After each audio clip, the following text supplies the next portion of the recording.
Ya, malo le. Le on sai. Malo fo ile. Fatoto nei tai au amen. Ya malo fo ile. Fa fonga mai fo I. I bibi inga le tu nei so fo. Fa mauru ngai piano na bi inga amen. Ya nei tai au ye fa pena fo yo na tato atu le tu stato talo. Ya tai tamai la ufio nei so fo fa popo ya so na to bola. Tama tai la ufio la to sina lo fa tai la fa malolo ngai ma yo ma tino. Taro tama nei tai au le mana la fa unga ina ye lunga ya ma to la fa nau. Ma to fa yo fo nei fa so tama. O ye le manuia ma le lo fa mai la ufio. Tama to ma watu la ufio lo bi ino na Yesu. Amen ma amen tama.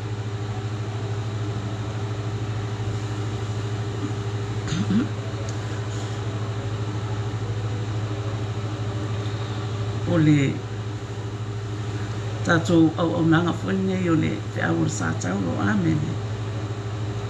Ia, mo le silafia fo o le tatou au nanga o lo whapena o na I lalo fo o le whamalu.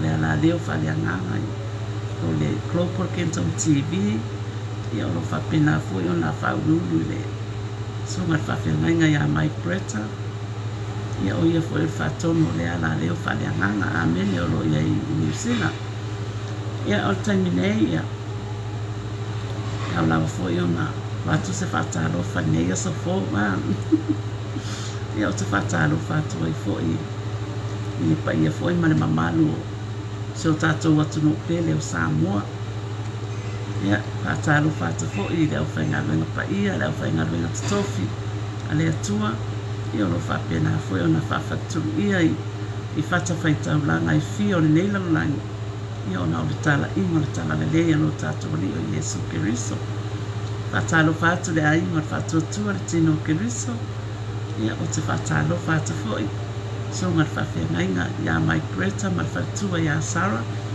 ia ma le no foalo ia e tainane pa ia mawalunga le kāresia ma rewa ia o le inga i fo i le atua whatalo whatu fo i wo fo i mapaanga Naples kalame ia lo whapena fo i na mai mua mai tono la tono ota malawa ia e whapena fo i o na mawalunga le inga le atua ne ia safo ia nei tai au ia e whapena fo i o na tātou atu fo i le awhioma pa ia le atua ia o le a fo i se whina ngalo le atua o whapena fo i o na au mai nei aso ia e taita inga i fo i tātou ia wā fo i se tātou sa waninga nei aso fo amen pi fo i o na tātou iai fo i le vai aso watu wana i pesa whapena pia o na o awatu fo i ma ia mau o le whaaratanga amene ia au nei la tai au ia e au no o whaaso atu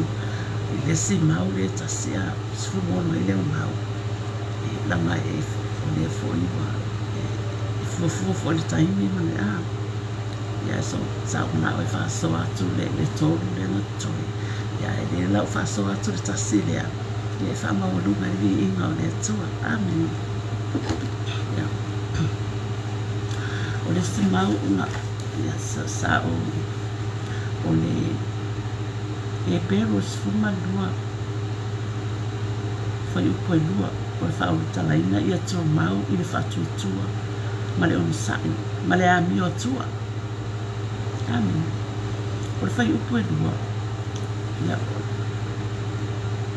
ma ia wawa ai atu ia Yesu o le na te taitaina ma le na te whaatuatuaina le whaatuatua o le na onu sa'i le Satauro na whaatauwa ia te ia le maa ona o le oli sātu i o na luma ua nofo fo i o ia le tū tamutau o le nofo ali i o le atua amen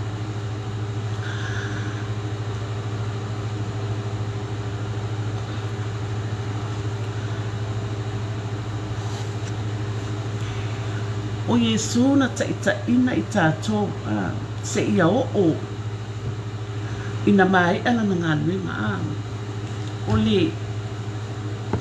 le tāua leo le tātou wawa ai atu pia ia Yesu mana na ngaluenga mai ea na whailunga le Satauro ina ia whaatoatoa ina i le whaatoatoa amen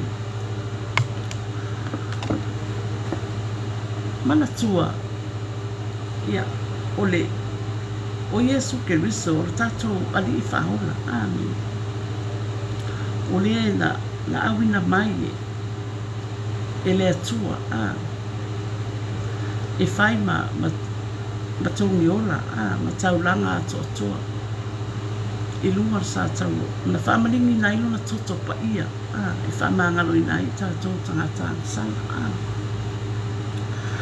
ua malie le whinangalo le atua i lana ngaluenga mai amen o le ala ua nofo ai o ia i le tū tamutau le nofo ali o le atua ona ua malie le finangalo le atua i le ngaluenga whapena ona whaia Yesu le tongi ona mo le lalolani mo tātou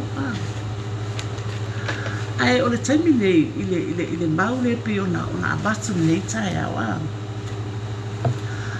A mai foi la ia tātou, le nei vai tau tātou te iai a. A whai e malie le finangalo le atua. Ia tātou a mio a. Ma lo tātou loto ono sai a.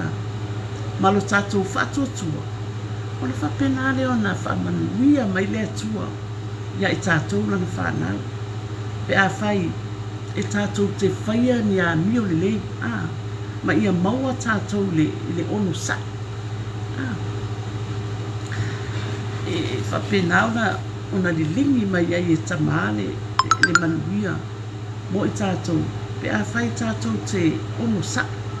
Pe ona tau tala i le tusia ai a koko i le tangata.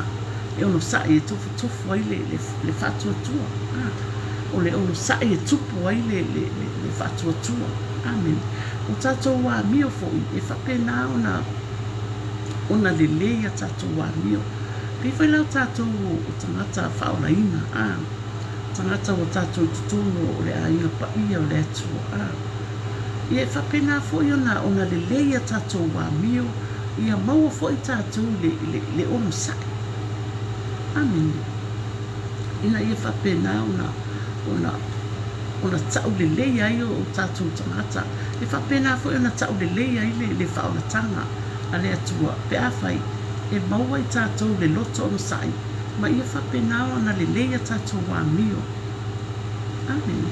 Ina ia susulu atu foi i o tātou tangata whaonaina.